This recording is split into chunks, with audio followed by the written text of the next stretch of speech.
এখন বাজতেছে রাত প্রায় 2টা আর আমরা এইখানে আমরা এসে এখানে ভূতের সন্ধানে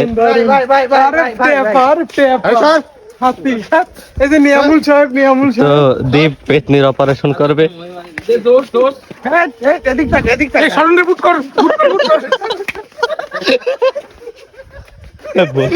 ভূত আসার আগে আমাকে কর্মকাণ্ড দিয়ে ভূতই ভয় পাবে। তো আপাতত ভূতের সন্ধানে থাই, বাইসে থাকলে ভিডিও আপলোড হবে। আমরা এই জায়গায় হাত মিলাচ্ছি, যে হারবে সে একা একাই ভূতের জায়গায় ঘুরবে। কে লাস্ট পর্যন্ত থাকে ভাই সবাই করবে।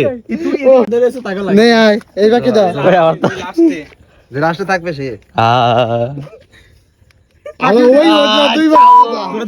না না ও আছে, আমি দিয়ে উঠে গেছি।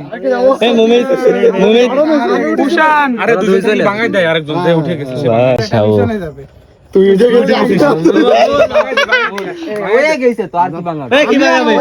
আগে উঠে গেছে। ও আছে না, আমরা তো ভাঙায় দিতে আইছি। ভাগাই দিতে আইছে, আমি উঠে গেছি। গুরু আগে আগে এখন হাঁটবে। আর আমরা এই জায়গায় ব্যাকগ্রাউন্ড মিউজিক রেডি করতেছি। তুই থার্ড হলো দীপ, আমি থার্ড। এক এক করে যাওয়া লাগবে। আরে বেঞ্চোদ তো কয়টা দেবে সেটি ফাটাইয়া ওরা দূর দূর চলে আসছে। আমরা এদিকে ওগুলো থেকে পলাই আইছি, ওগুলা মুইতে ভিজাই দেবে ভয়তে, আর আমরা এদিক পালাইতে লাগি। ও বাস ওই দিক নাকি খুবই ডেঞ্জারাস জায়গা,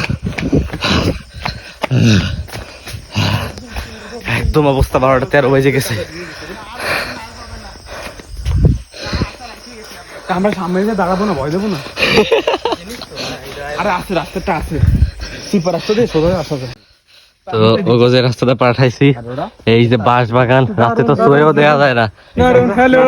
এই যে আমরা এই রাস্তা ধরে আসবে, আসলে বাঁশ বাগানের উপর আমরা লাফাই পড়বো। সামনে দিয়ে আমরা কি আনবো, বসবো।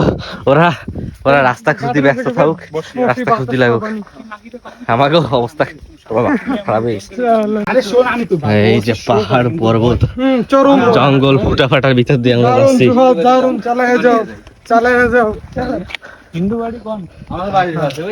এদিকে কাঁঠাল সব গাছ গাছ পাওয়া যাবে, যেকোনো সময় কি পিছি পাড়ায় ধরবে।